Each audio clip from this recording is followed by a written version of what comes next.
We are here with Dr. William Baca, professor of economics at the Universidad del Norte. He's here to talk to us about the dollar, about the performance of the dollar. We're going to be doing this every week, so let's just jump right into it. Dr. William, thank you. Tell us a little bit about the dollar this week. How is it performing? Well, the dollar clearly is showing a tendency to increase, which is the tendency that has been showing in the last month, basically, last 3 weeks, a complete month. Okay. About the 3,000 pesos the value. So I think it's going to be like that for a while, because we have some structural issues that we haven't faced in terms of economic policy. Okay. Can you talk a little bit about those structural issues? Totally, yeah. The first and the most important one is that Colombia doesn't have any regulation regarding exchange rate. We allow the market to proceed as it wants to proceed. Supply and demand determines the price of the dollar. So in a country like Colombia, without regulation, when the dollars are scarce, of course, the price of the dollar has to go up, which is basically what is happening now. We are on a scarcity situation of dollars. Okay. Can you talk a little bit about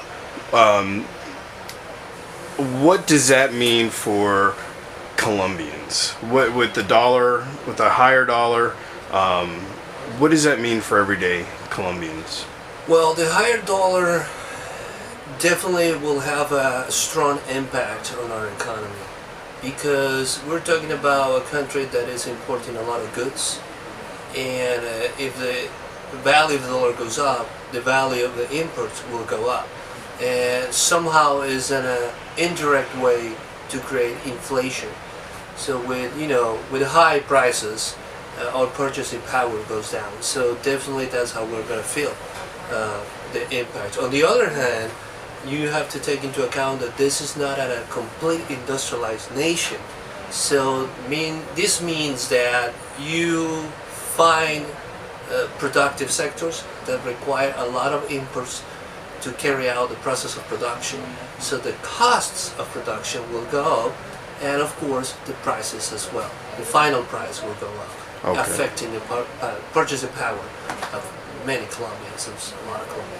Okay, so who benefits from a higher dollar here in Colombia? Like, what are some sectors? What are, I know that the exports, they benefit. Yeah.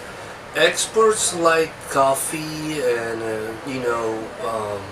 coal, emeralds, mining products in general could receive some benefit, as long as they can produce a lot of it.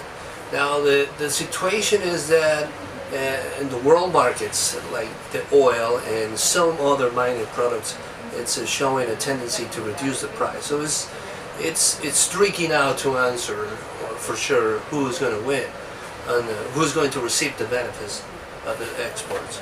Okay, all right. Thanks, Doctor.